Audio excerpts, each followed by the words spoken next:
let's just talk about the equipment, and I'm open to questions, like feel free to. We have a variety of equipment here. You must buy all of this to start. No. All right. This is probably the easiest. These fancy headphones here and a computer. Okay. You need a way of recording, and you need a way of either, capturing the recording. So this would be the one that probably most people have a laptop or an iPad or whatever. You could do it here. And I'm going to caution you to start with what you can afford. I am not telling you to go buy any equipment. Start with what you can afford, start with what you have, and grow it as you go along.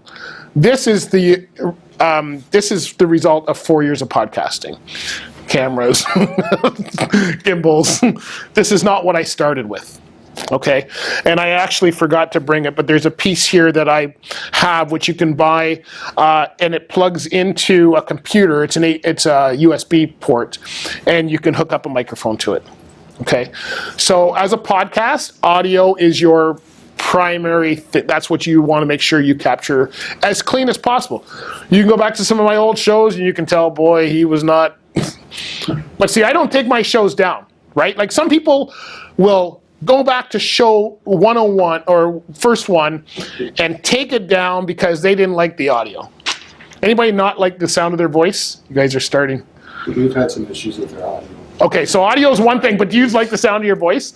Because it sounds different in a microphone and when you're listening to it than the way we speak here in a room. Actually, I like it better the way I hear it. I got a friend who's got another podcast, and he's been a radio announcer his whole life. So he's got one of those, hey, those sexy men voice. I'm going, how do I get that voice? Well, I found out how you get it. It's in editing. No, I'm kidding.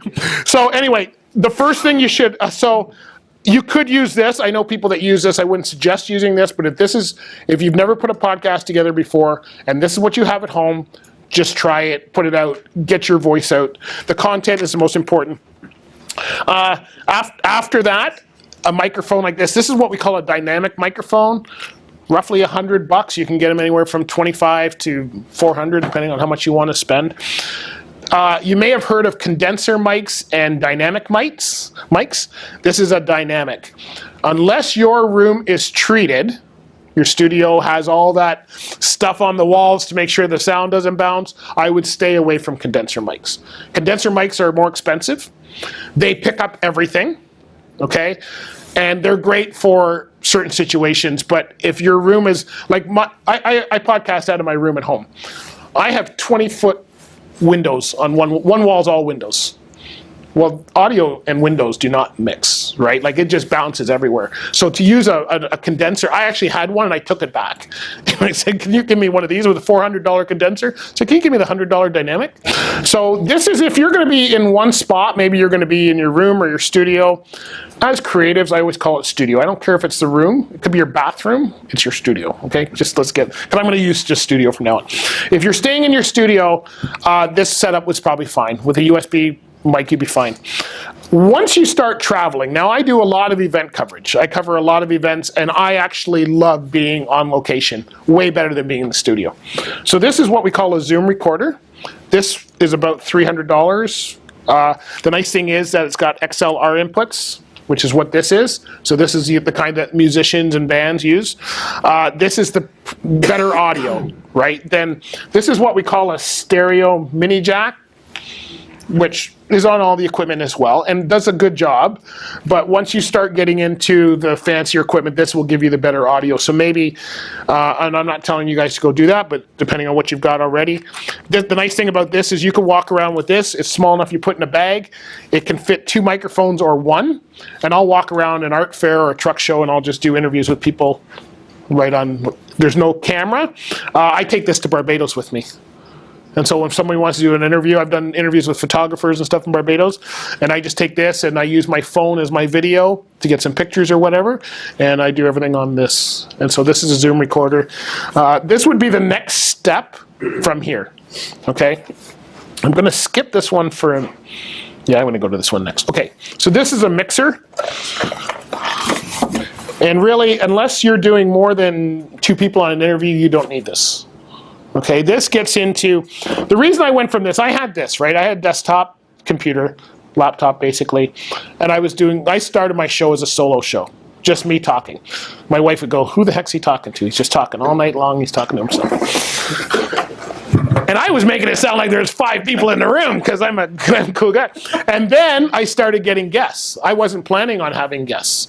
Okay, and I started getting guests, and I go, okay, now how do I record with a guest? Went through the whole Skype thing. I'm a Mac user. If you are using Macs, Skype is probably not going to work for you. I use Zoom for my interviews now. For Macs, Skype needs a Skype recorder, and it doesn't always. I've had nothing but nightmares with Skype. Not that they're a bad company, in case you're listening. So I went to this for interviews because now you've got 2. But if you want to do more than 2, or you want to do an interview where I have 2 people in the studio and I have 1 person on Zoom, this now will not capture it as well. So then you go to something like a mixer, and I'm not going to get too technical here, but this mixer, I've got 4 channels, all right, so I can put 4 microphones in. This one probably cost me about $300, maybe $400. You can get them on sale. There's what I call an FX Send here. And I'm not going to explain what FX Send is to you, but I'm just going to tell you what it does. An FX Send, I can plug in here, think of it like another channel, and plug it into my computer. And now I can do the Zoom so everybody goes through the mixer. So the interview, it sounds like everybody's in the same room. Okay? I'm going to leave it there because we can get crazy with that. You can turn channels down. What I like about this one is because I do events, and sometimes I'll do one for my association. They're having a panel of 3 speakers. There's no audio guy. I'm the audio guy. So I can bring this. We can have everybody with microphones in a big room. And the nice thing is this Zoom recorder, and I use this a lot, I plug this into here. So now if I'm doing an event, and I did this just the other night again, if I'm doing like a show where they're having, like I did a gala dinner the other night, where I'm doing my video from is not where the audio guy is. So I take my recorder, plug it into their audio system for the event. So now whoever's using the microphone, it's going into my recorder, nice clean audio, and the video, and I just match it up later in post, okay? So I don't want to get too much into that. So this would be first. This might be second, this might be third. If I had 1 piece of equipment that I can buy, I'd buy this. Not the gimbal, just the camera. Okay? If you were going to buy 1 piece of equipment, you go, I got $500, well, that'll get you a camera, I don't know, but let's say I got $500 and I only can do 1 piece of equipment, I would go buy yourself a video camera. Right? Because a video camera, you can export the audio, so now you have the best of both worlds.